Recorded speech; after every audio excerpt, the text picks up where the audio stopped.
La lucha contra la subversión. Existen diferentes causas sobre la presencia del Sendero Luminoso en los años 80. Una de ellas es la decisión política del PSP Sendero Luminoso.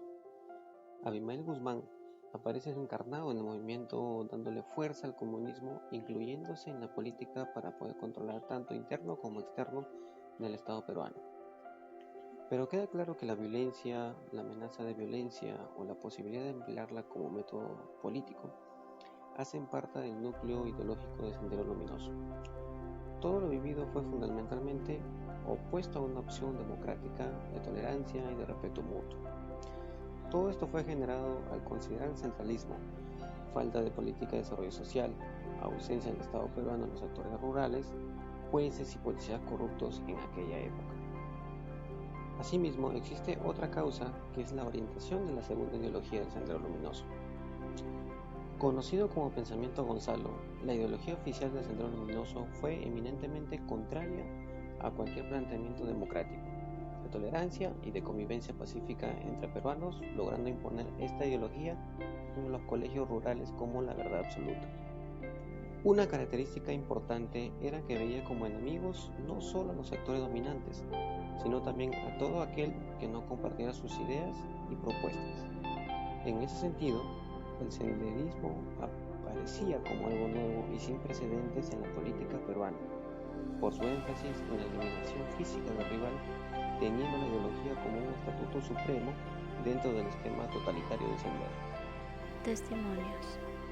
¿Qué es lo que usted recuerda o qué es lo que usted vivió en su lugar donde estaba habitando? Bueno, muchas cosas porque había escuchaba coches bombas, terrorismo, ¿no? Ok, entonces también hubo incendios, toda esa violencia. Incendios, violencia, todas esas cosas era terrible, ¿no? Ok. Y respecto a la política, ¿qué es lo que más o menos recuerda?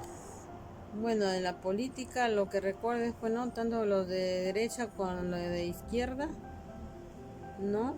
Por el Sendero Luminoso. Ok, hubo una lucha ahí. Hubo una lucha, ¿no? Por el Que poder. salían a provincia también a matar gente, ¿no? Ok. Listo, señora, muchas gracias por su información. Yo perdí a mis 10 familias que en el 3 de abril 83 lo mataron aquí humanamente en la puna.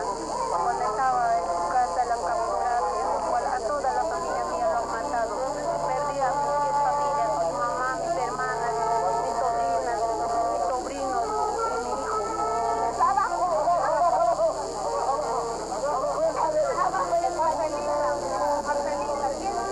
Efraín Heredia. ¿Usted cómo se salvó? Yo estaba en el departamento de Ayacucho, estudiando. Así 1980 creo ha sido ese el problema que tuvimos problemas en mi pueblo, en Colcabamba. Ha habido terrorismo y allá nos maltrataba terroristas y después venían policías y a veces a la gente lo mataba, a nosotros nos juntaban y venían los terroristas también y a las chicas nos llevaba para que nos practiquen, para poder aprender a manejar las armas. Y ellos se iban, después venían policías y ellos también nos juntaban igualito, nos preguntaba que ustedes han visto a los terroristas, oye, ustedes son terroristas. Y a veces hasta a las gentes nos le mataba delante de nosotros. A veces pensaba que nosotros apoyábamos a ellos. Entonces, y a veces nosotros teníamos que ocultarnos. Mi mamá, yo ese tiempo tenía 11 a 12 años nomás todavía, era chiquilla todavía. Entonces a mí me quisieron llevar también, pero mi mamá me ocultaba siempre. De noches así yo ya no dormía en mi casa. Siempre dormía así en las chacras o en los montes así, ocultándonos tenía. De día también a veces así nos escapábamos, ya prácticamente ya no parábamos mucho en la casa, porque venían terroristas, igualito nos hacían. Venían policías de Abancay, de acá, de ciudad, también igual nos maltrataban. Creemos que esto fue causado por una serie de factores, desde un mal manejo de políticas de gobierno hasta situaciones graves de discriminación y racismo.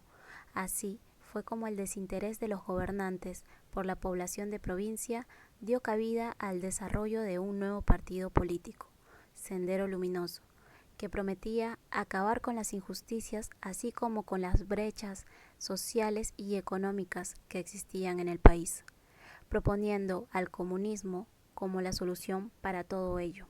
Otro de los factores que nos llevaron a un contexto de guerra interna fue la falta de democracia, así como los antecedentes de una crisis económica que afectaba a la población más pobre, lo que ocasionó un éxodo de migración interna hacia la capital y como consecuencia un mayor centralismo.